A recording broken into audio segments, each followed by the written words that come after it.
Thank you for having me. I love once in a while to get out of a hard-working office and meet real people and not just my colleagues, and get out of Slack and read real people. I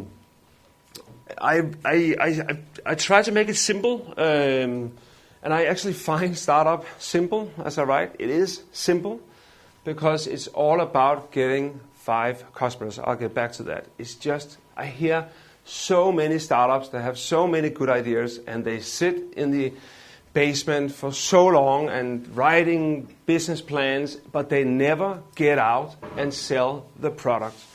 And if you, even when you see those Løvenes Hule or whatever it's called, like Dragon Den, that's the same thing. Like, I have a great business plan, but how many customers did you get? None. Why didn't you even sign them up? Yeah, I didn't do it. You have to do that. So get 5 customers is what I'm going to say now, and it's going to be my last words today. And everything else doesn't matter. Anyway, so I have 2 cases. I have LanguageWire, which I spent 12 years of my life building up from nothing to 100 people. And then I'm right now doing OrderYOYO with more speed on it. So I'm actually kind of where I've been working with this for 2.5, 3 years, and I'm actually at the same size now as LanguageWire. It took me 12 years, but 12 years was great because we didn't take any venture money in, but it just takes time to learn how to do business, how to hire people. There's a lot of things there that you need to learn. So I learned that there, and then now I'm speeding up, getting money from PreSeed Ventures and others to fuel a faster growth, which is great because once you've got something and you see a hole in the market, you just want to fill it out before someone else does it. So that's great.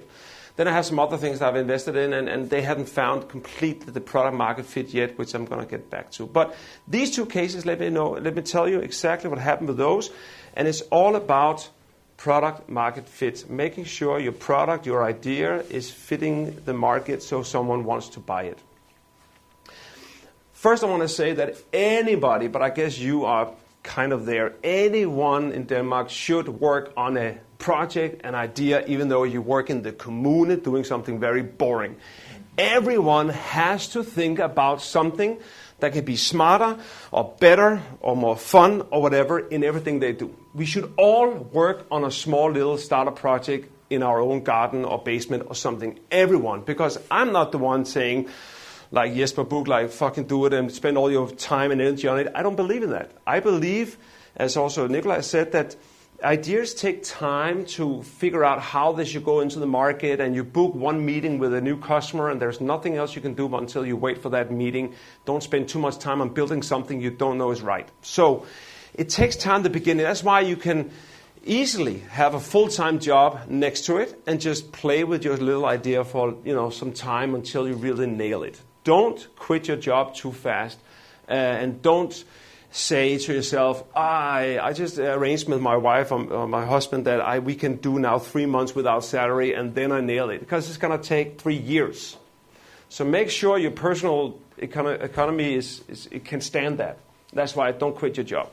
Everyone should do it because there is entrepreneurship, which is what we do, like build new companies, but actually there's also a lot of need for someone within companies that build new ideas a lot. I think, when you say that old companies are dying and new companies like what I'm building is the future, I think we can learn a lot from each other, and I think actually the old companies should step up and get some guys like you to go in and do what you do, but do it within the company so that you invent stuff inside the companies. If you watch this series, I think it's a BBC or something that has a great series called Human, which is about a normal family actually in the time we're living now, and they buy a nanny that is completely computer, like a robot. And she is better at, doing the dishes and doing cooking, and she's better actually at putting the kids to bed because she doesn't fall asleep like I do when I read, something for my kids. And they just take over. And it's actually a scary thing because they're better at everything except for innovation and so on. So you better get started, because if you have a normal job, someone will take over, like that guy. So to me, startup is an idea. And then you have a lot of things going on where you try out a lot of things. And then it's called pivot when, lean startup. But you try something that didn't work, then you try something that didn't work, and then all of a sudden you may have got something, and then you really got something. So, and that phase here can be 6 months if you're super lucky, and it can be 6 years, for some companies. I have some example of Facebook and so on. They started somewhere completely different. And today you're like, ooh, Facebook went fast and they nailed it. Yeah. By the beginning, it was something completely different, and you forget that. So what you can learn from that is that you really have to test your ideas before you go like that. So this is it. You have to start by saying, what do you want to do? What makes you happy? Don't do it for the money or do it but just think about what you like to do. And I know a lot about talking about investment and capital, but sometimes you don't need it. So really think about what you want with your startup. What is needed for that. Once you start getting investors, you can get more speed.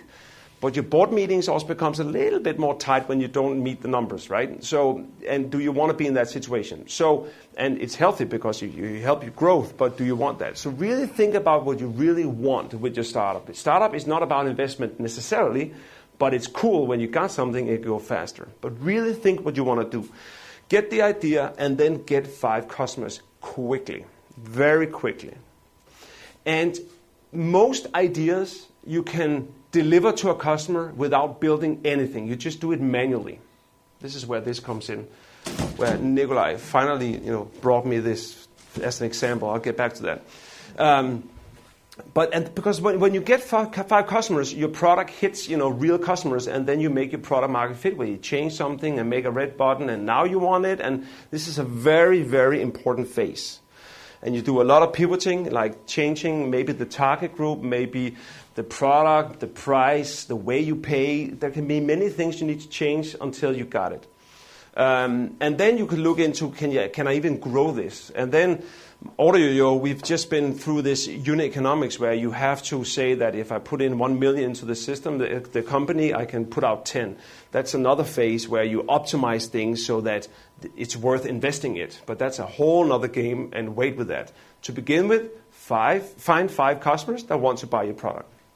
Now, look at Facebook, Instagram, Airbnb, and Groupon. If you read about these guys, they started somewhere completely different. The idea was something else.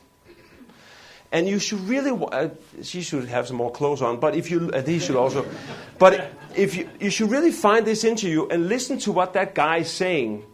He's saying, I made a Facebook, it's called The Facebook back then, and it's for universities, and they were not connected. It was just for one for Howard and another system for And if you read here, it's for search for people and find out who are in your classes and look up friends. There's nothing about interaction, status, look at me swimming, or what, nothing like that.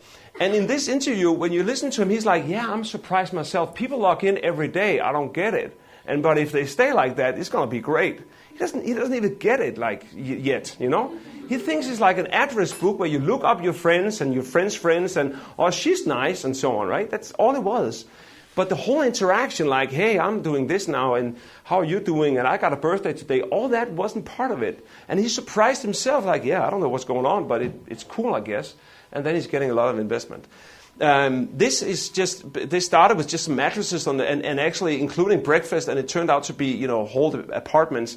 And read about it. They started completely different places, and they tested the market. And Instagram was actually something like Foursquare, where you go and say, I'm here, and you put that, and then you could take a picture while you were there. And it turned out that the picture thing was actually more fun than that you were there. And then they pivoted into just being a picture thing. So think about it, and that's why you should just get started, because the idea you have right now is going to crash, but you're onto something. And you talk to some customers, and you get the feedback, and you may pivot to something else. Right, and now we come back to this one. And this is because the ultimate idea I have for showing what Lean Startup is all about is that now I didn't try the coffee here, but if I were supposed to get some coffee here, it may not be good enough. So I'm wondering, could I here sell coffee? And instead of me, buying 100,000 Danish kroner machine from Italy, and it takes 2 months to get here because they're slow down there, and and it's a lot of money and so on. I put it up here, and then I'm wondering if you want to put in money and so on. Instead, Lean Startup way, I take like this, and I make a hole here saying money in, and then I would make a hole here saying coffee out. And I'll put myself in there. And I'll borrow a coffee machine, and then I will go down to Netto down here and buy some coffee. And it's going to cost me 30 kroner, and then I'm started. And there's 3 great things about that. First of all, it's not going to cost me anything. Second of all, I can get started today. I could actually start in half an hour, try to sell you coffee. Maybe that's Nicolaj's plan, but I'm not going to go that far. But I can get very quickly. But the best thing about me being there is that I meet the customers and I listen to what they say.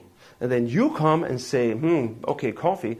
You come and say, nah, I want tea. And I'm listening. You want tea? All right, cool. So tomorrow I'll have tea in here. Maybe make another hole or maybe use the same hole for tea. And then another guy comes and say, goulash. You don't have goulash? Are you hungry? Yeah, I'm hungry. It's like 5 o'clock and I'm hungry. All right, tomorrow, come back tomorrow. I got goulash.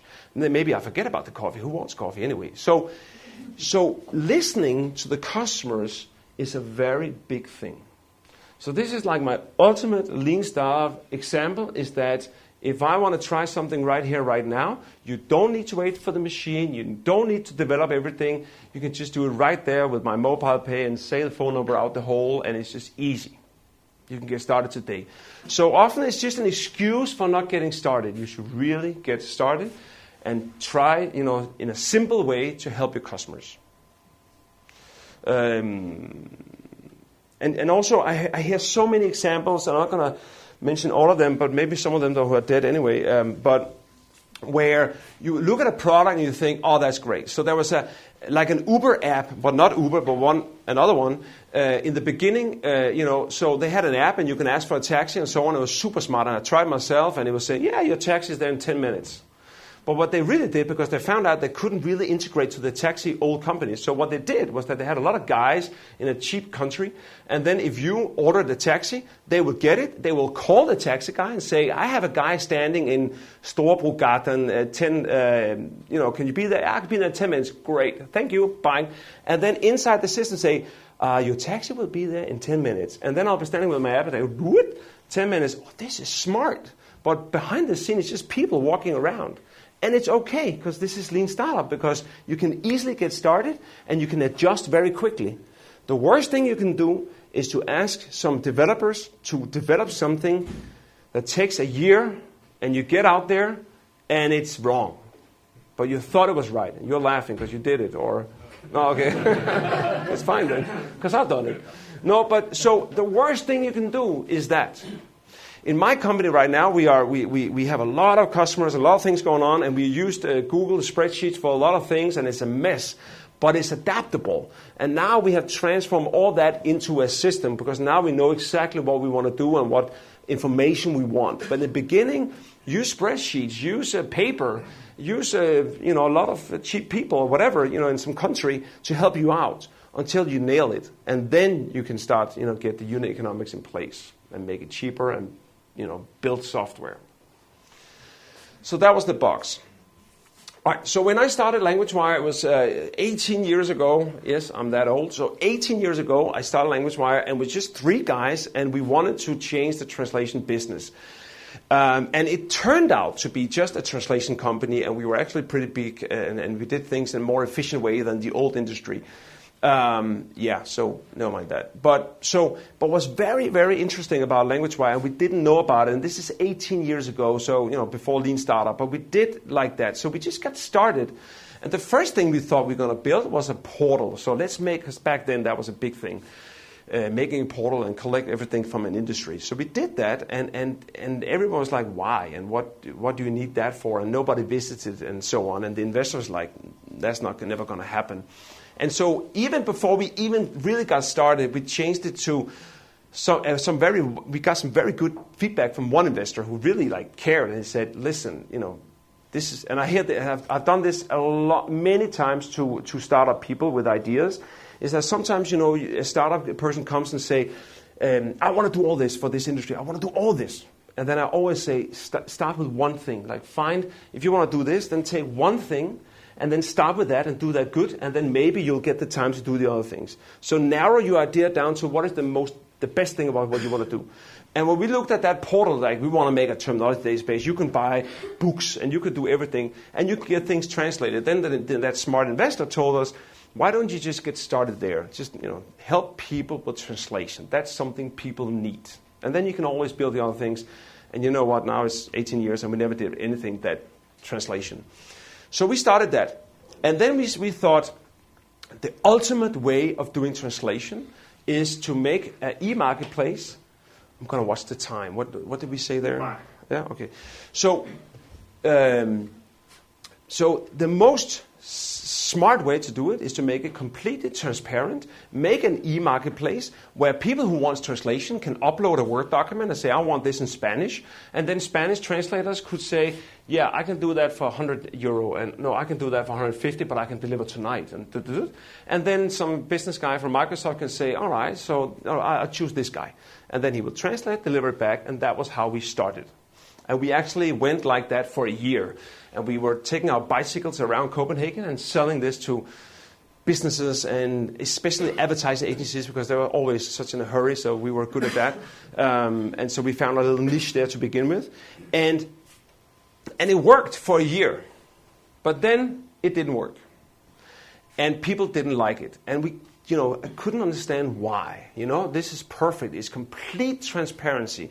Here's a document. Someone can translate it. What is the price? Well, that is the price of people who bid. So you get the best price right now. What's not to like? And what was not to like, what people didn't like, was that translation is not sexy. It's something like, I need to translate this into Finnish. I hate it. And then, so if you're sitting there in Microsoft and need to translate an app into Finnish and you have a Word document that needs to be translated, you just want to get rid of it. You don't want to go into our portal, our e-marketplace, upload a Word document, then wait 3 hours for a lot of bids coming in, and then choose one of the bids like in blind, like I'm choosing Pablo. I just take the price. There's nothing else you can do, right? You always take the cheap one. And then you get it back, and so people didn't like all those steps. They just want to get rid of it, and that's the feedback we got when we talked to customers. Like, you know what, I got 3 translations from you now, in Danish to English, and the price is almost the same every time. So why don't we just skip that? Why can't I just send you an email with a Word document, and you just tell me the price, and that's it? And that was the feedback we got after a year. And then we changed it to be a service company.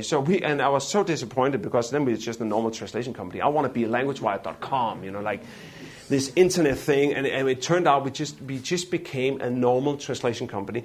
But we built everything on a very, very cool system, because what we did actually was, and that was lucky, we could use the marketplace to our own benefit. So instead of having the customer here, the marketplace here, and the translators here, we put ourselves in front of the marketplace. So we had the marketplace here, all the translators over here, and then we were going to the customers and say, what do you want? And he say, I want Spanish. All right, that's going to be £300.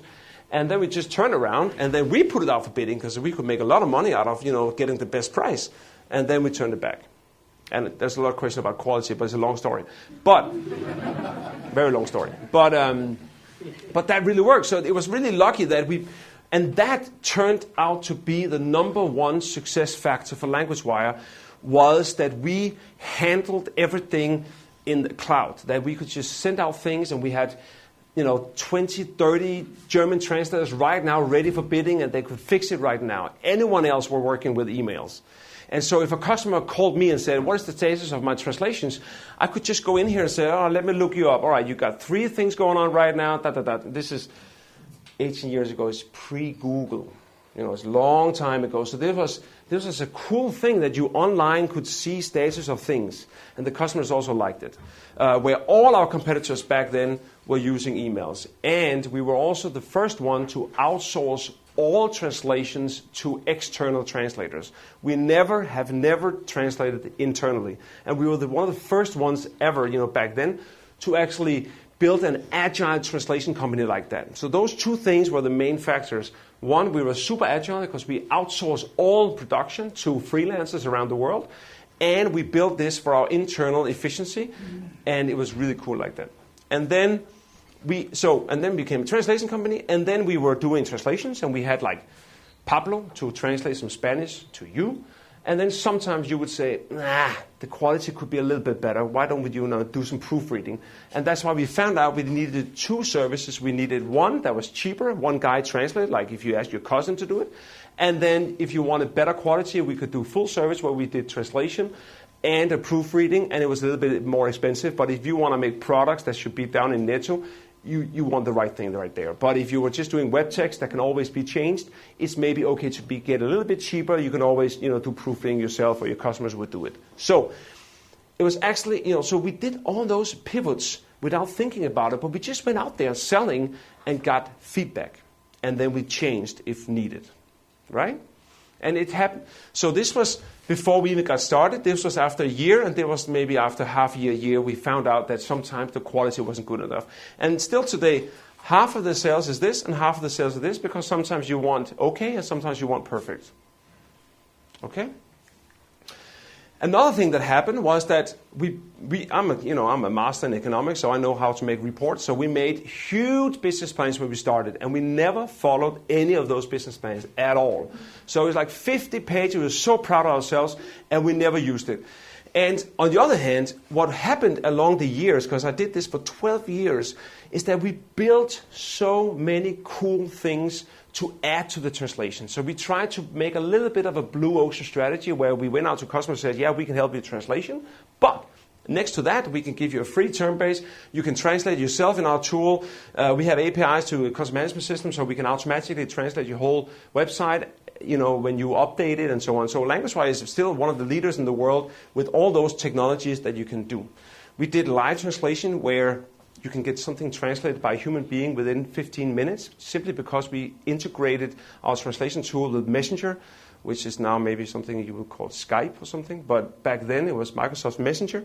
And then our our translators would maybe translate something in Word for us, but then it would say, bing, could you just do this quickly? And if you didn't have more than 200 words, you can use this service.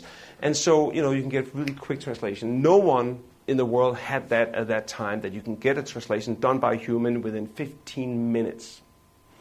And stuff like that. And it just came to us because we listened to the customers and we built on it. It's really cool. Right, now we come to OrderYOYO. So OrderYOYO was, so I had LanguageWire 18 years ago. I started that, and then I sold my shares 5-6 years ago, and then I became a business angel, and I looked at different ideas, and I invested a little bit here and there. And then OrderYOYO back then was called iWaiter, which was, so iWaiter, which is horrible when I look at it now, but back then it was super cool because iPhone iWaiter is super cool, but it's really ugly now. So this guy came to me with this idea, and he said, why can't you, when you go to a restaurant, why do you have to wait for the waiter all the time? Why can't I just order myself? That's how it started. And this is 4 years ago.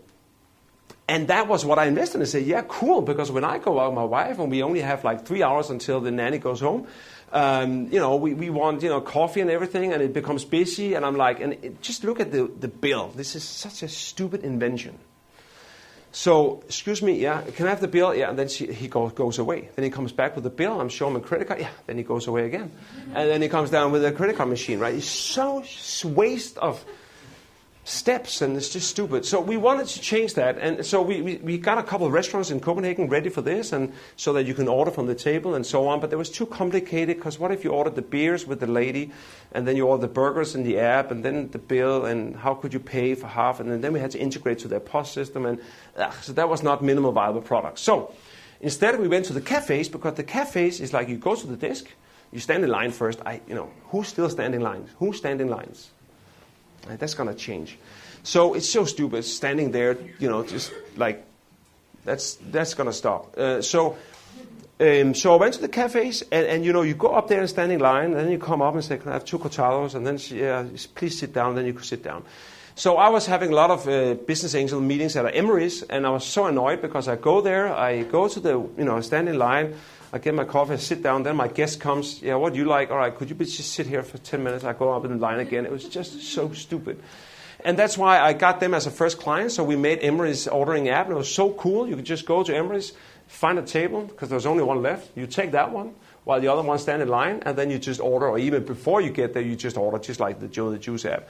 And it's great. And we had those for some years. And for the first half year, like 3.5 years ago, we only had them. And we used them like to get everything matured, and the app should work. And we tried first to have an iPad to get orders on. That didn't work. And then we changed that to a printer, which sound old-fashioned, but that's the only thing that works. And so it's like matured the product. But then I thought, I really want something that could go global. I really want to scale it fast, a lot of, cafes. And I could just see how I can't scale this. If you go to a typical cafe, they're like, what, internet, who, app, how is that? It's not, and the pain isn't there. People apparently still like to stand in line, so it's not a big pain. And so 3 years ago, we started selling to a couple of takeaways, and then 2.5 years ago, I decided to go all in.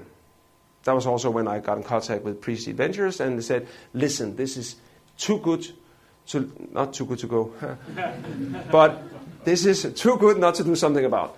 And the reason why is this.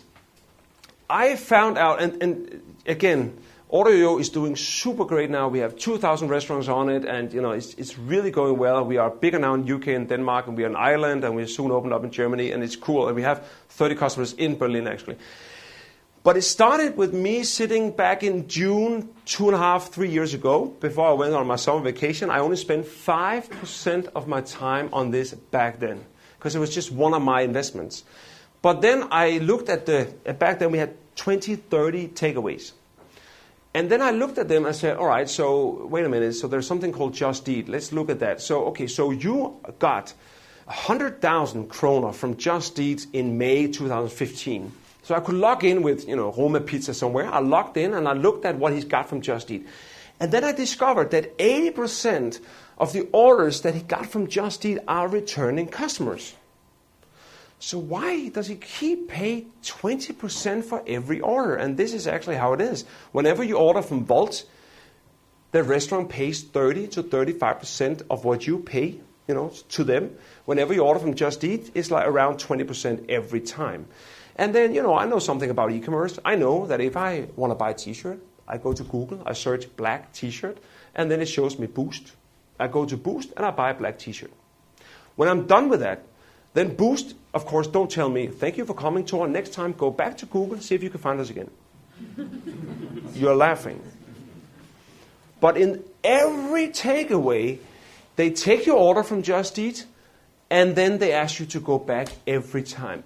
I can get so mad, think about it. So why do they keep paying 20 or 30% for the same customer who do not go to JustEat because of JustEat? They go to JustEat because they want to find an online way of ordering at Roma. And so those numbers is actually my pitch. This is the problem in the market. And if you compare it to any other e-commerce, you'll be laughing if you thought, it's okay to go out and buy a customer, but you're not going to give it back and buy it again and again every time you want an order. That's just super stupid. What is even more stupid is that if I walk down the street down here and I see a bagel store and I was like, I want bagel from there. Then if they're on JustEat, it will say order on JustEat, right? It'll be this red thing that now they made into a rainbow. And then, all right, so I can go to JustEat. Then I go to JustEat, and if you try this, on the first page of JustEat, first page, you can't even search for that guy. Let's say he was called Daniela's Bagels. You can't search for that on JustEat. The only thing you can do is that you can put in the postcode, if you know what that is, where you are, and then it will give you the list of possibilities in that area. So here, Daniela's Bagel down here just got a new customer, me. And now she's sending me back to a marketplace where the pizzerias are paying to be on top, just like Google. So I'm new in the area. That sounds interesting. Let me go to JustEat. I go there. And then, wait a minute, there's 20% off on Thai. All right, let me do that. And then he loses. So who gets a client and asks that client to, before you order, could you look around if you want someone else and then come back to me? That's just stupid. So we are changing that. And the way we change that, well, this is horrible. This is how it was. So the way we change that is, of course, that we deliver a website to every restaurant and their own apps so that you can order from the web and the app in their own name. So that's why you don't know OrderYOYO, because we are not a portal. You cannot go to orderyoyo.com and then order food there. No, you go to daniellabagels.dk. You go in there, it's Daniela standing there with her arms and her bagels, and then you can order from her directly. And we are just making that system. So we are just like Magento or Shopify or something, but very specialized just for takeaway. So that's what we do. And then over the years, because we've been doing this for 3 years now, 2.5 years, we found out that we need to help them also on Google to make sure that if you search on Google, you find them and not JustEat. And also we help them with engagement, so remind people to come back. And the reason why we're doing this is that every one of you, depending how young you are, and maybe you're new around here, but anyone who's living somewhere for some time uses the same takeaways over and over again. You may have 1, 2, 3 that you just use over and over again. I've lived where I live now. I lived for 6 years, I think, and I have my same pizza pusher, and I have my same wok pusher, and I use the same every month or whatever when I get there. And for that reason, there's no reason for no middlemen. So that's what we do in OrderYOYO. But again, just going back, it really didn't start there. It really didn't. It started somewhere completely different. And even though to me now it's so solid what we do, it's so clear, I didn't see it until 1.5 years in the journey. And it amazes me today. And the funny thing is, when I try to explain what we do, then a lot of people there's JustEat, I don't even get it. Why do you want to go there? JustEat, Hungry, Vault, it's such a crowded space. Why go there? But we are so different. We make their own system where all the others are portals. And I couldn't see it myself 3 years ago. I didn't see it. It's just amazing. And today we do so much for these customers. So here's a restaurant in Daldalk, somewhere in Ireland, I think. And when did he become a customer? And now we go in and help him and say, all right, so you got 10,000 euro, so this is Ireland, 10,000 euro from us in January, and 74% of those are returning customers, and your total customer base is 1,000. So we have now involved, 1 year, 2 years ago, when I went selling this to restaurants, I would say, all right, so how much are you getting from JustEat? 100,000. Great. So you're paying 20,000 back every month? Yes, I am. That's a lot of money. Why don't we cut that into 1/10 and get our system and get cheaper online ordering? That's how we did it 2 years ago. But now it's so much more. Now we can tell him, right now you have 1,500 people in your database. We can communicate with them. We can engage with them. Do you ever engage? I mean, do you see a pizza guy writing you a nice email like, hey, please come back. The summer vacation is over. No, they don't. But why don't they? So now we do this for them. We help them communicate with you guys to help them, get more. Because the funny thing, and what I really like about takeaway, is that you're hungry every night. We can get you every night. So when I go to Paris with my wife once in a while, once every 10 years, I look for a hotel, I buy it, and then I get this remarketing on hey, you want a hotel? No, I already been in Paris, back off. But with food, it's every night. We're getting hungry and we can get you. So that's what I really like about this. That's why engagement and retargeting is a huge thing. If you have your favorite takeaway, you may buy pizza once a month. Why not 2? Why not?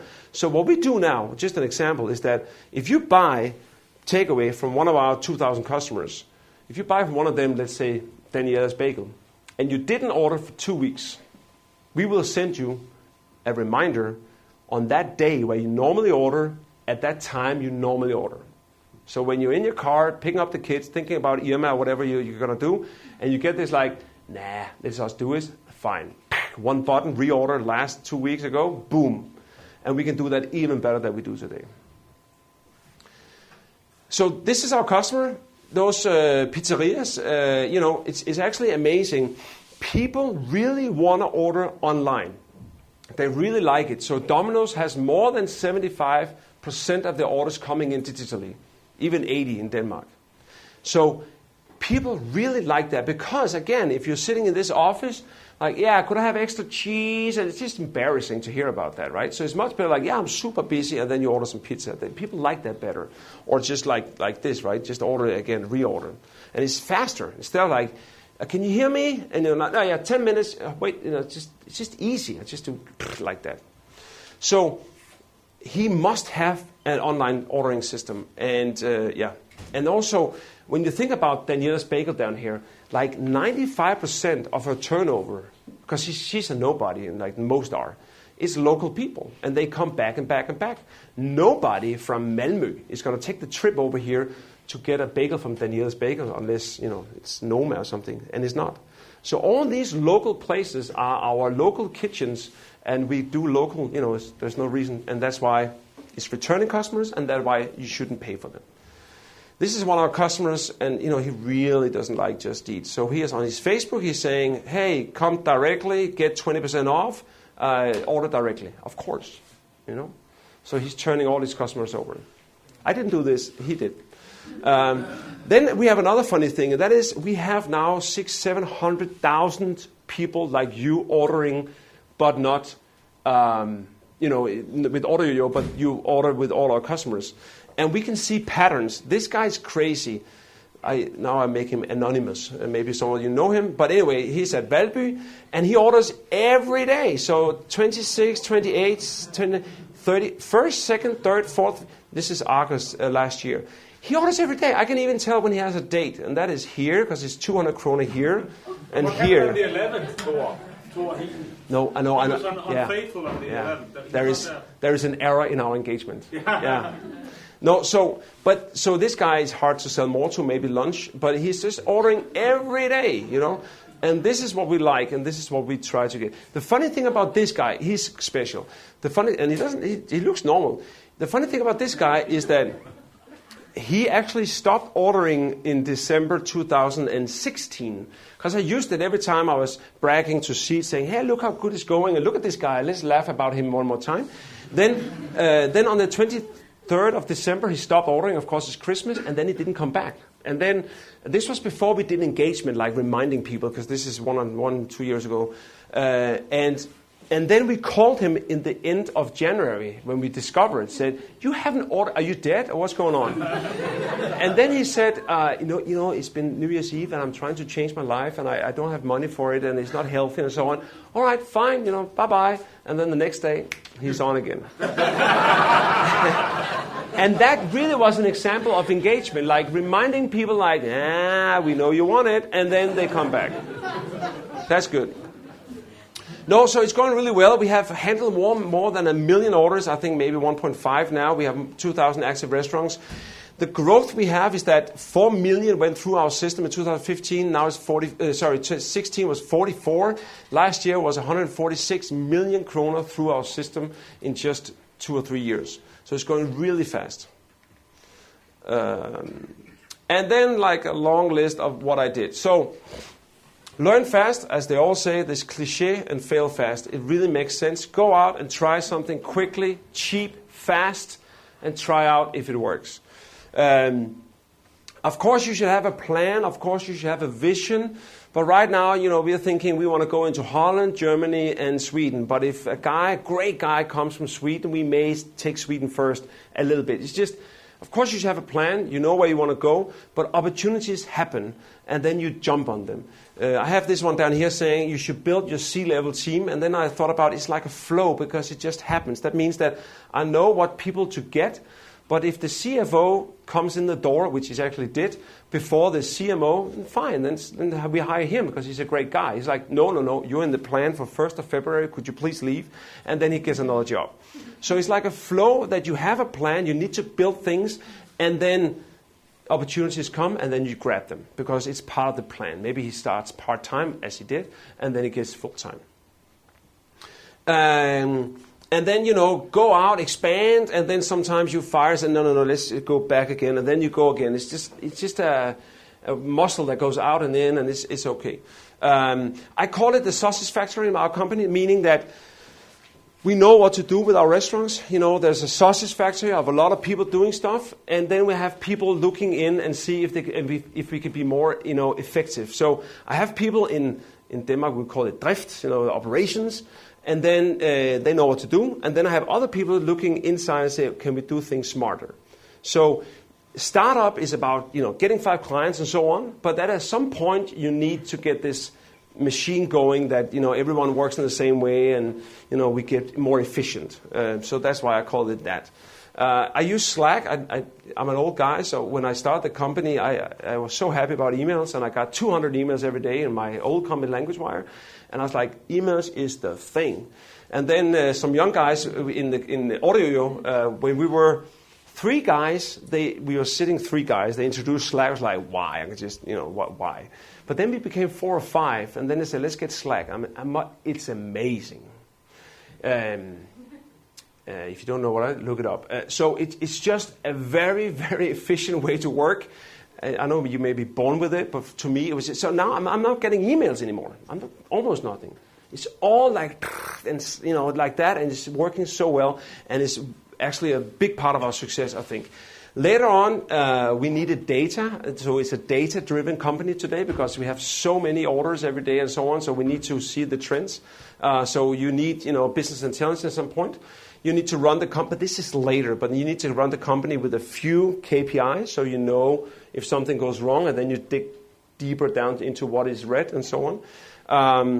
Build your C-level team. That doesn't happen overnight, but just be open about it. And I've been so lucky. Some of my C-level has been really headhunted. It cost, in Denmark we say, it costs a lot of money to get that. And others just jump in the door saying, hey, I'm free, and come on board.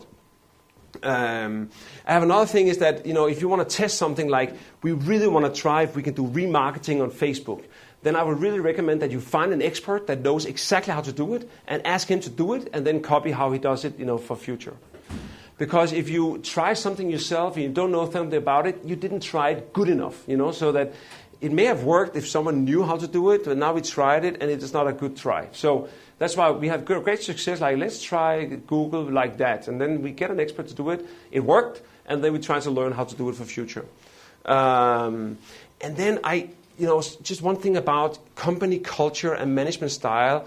I'm really running LanguageWire and OrderYOYO in a complete different way. So I don't think there is one way to do it. So in LanguageWire, we were very streamlined and weekly meetings and mus-samtaler, as we call it, and shit like that, And OrderYOYO is much more like, boom, just go. And if you're unhappy, come to me. But otherwise, let's just go, And I also think that in LanguageWire, it became too much a normal company, which is so boring. So that's why I really want to keep the spirit of OrderYOYO to keep, of course, it has to be a well-driven, efficient company, but I don't want to lose the aggressiveness and the entrepreneurial spirit, and it's really still there. Also because we have a lot of young people, I really like that because they have more energy than the old guys like me. But still, it's just great.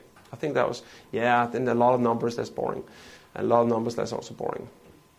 I think that, as you also said, Premature's growth is very hard to say exactly when you step on it, and I had some discussion with Ulla also about, where did we do it to? Because we actually maybe did a bit of Premature's growth because we really stepped on it. But I would also say that the more you step on it, the more speed you have, the bigger problems you get faster, and you fix them faster.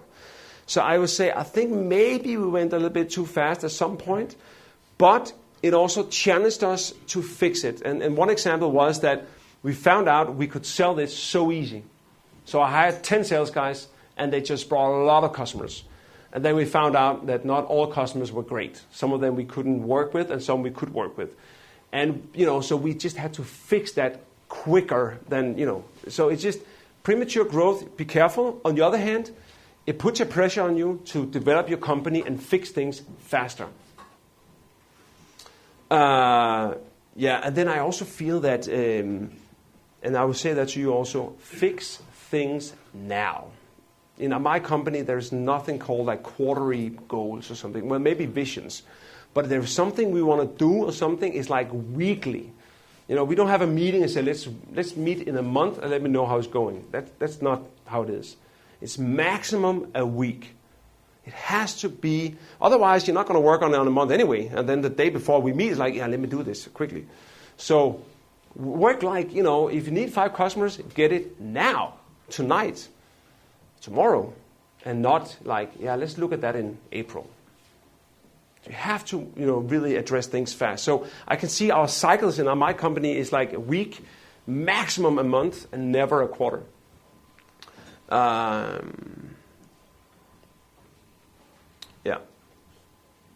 This is also a hard thing, very hard. And that is, when I started my first company, we grew slowly. We were 3 guys. It took us 12 years to come to 100 people. I've been working with this now for 2.5 years, 3 years, and we are like 70 now. The problem when you grow really fast is that sometimes people cannot evolve quick enough. So, if in my old company we were learning, and the first year we hired 1 guy, and the next year we hired maybe 2 guys. I hired maybe 30 or 40 guys the first year. So my point here is that when you start a company, 3 guys or whatever, the company may grow faster than you can cope if you don't have the experience or you're just not good enough at product development or whatever. So you have to be very open to the facts that maybe you should hire someone that is better at what you do right now. And that is really hard. And maybe Seed comes to me sometime and say, you know what, I think we can find a better CEO. And that is just how it is. It's because it grows so fast and your role changes so fast.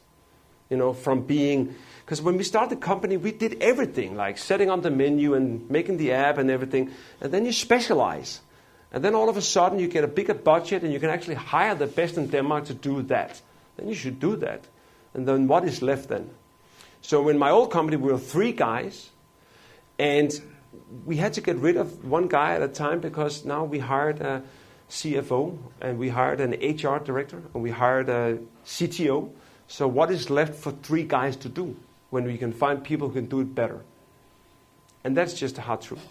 So be open to getting people who may be better at you and then find out what you are good at.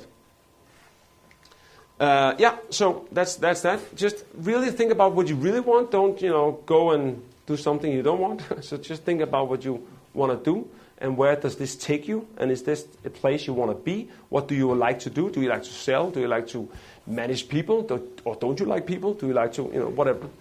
And then really get 5 customers and find the product market fit. That's it. Cool. Perfect timing. Cool. Thank you.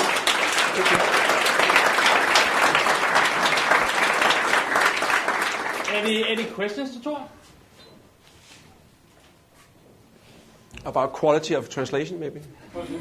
He can translate to Finnish, to Spanish, whatever. No. Yeah. What's next for OrderYOYO? Germany. And then more products in the line, I think. There are some obvious things that we can even help the restaurants with even more. Okay, yeah. So I called because I was actually asking product-wise. I see this as a tool for small, let's call them SMB restaurants. True. Most times not the best managers of a business, but good at making pizzas. Yes. And given that you become as an integral tool in the business, and you already now aggregate serious amount of data, do you already now have a dashboard for them to manage their own business? We are building it, but I agree with you that we are dealing with people that didn't take a business degree. So actually, I think the future will be more like we just do things for them, like we do with engagement and marketing. We take over, and on their behalf, we do that for them, so that their customers are reminded of stuff. We will open up for themselves to do that, but they are not that active at that. So it will come, and we are actually looking at that, and some of them are more professional, and they really get it, and some of them are not. Yeah. Basically, I call you a tool because you're a tool for them to serve their customers, and a lot of conversations here might be within the SaaS business, being a tool between two stakeholders. And for you, where you are product-wise as well, where do you see you like migrate forward or backwards? Like forward meaning into marketing, backwards into, let's say, accounting, the financial aspects. Yeah. Do you deliver to an ERP system? So you like but that process? they don't have that much. But I think there's a very, very interesting thing about how to expand. Because are you putting your focus on because what we do now, we do really great. So do we use all our energy to go to Germany and Sweden and Norway, which is very close, do that? Or do we also expand the product line? And it's actually a little bit undecided what to do there. We have some very low-hanging fruits that we can develop, that we can easily sell. And we see it as a strategic way of going to also keep out other competitors that are close to what we do, but doing something else, and they could do the same. So it can also be a defense mechanism.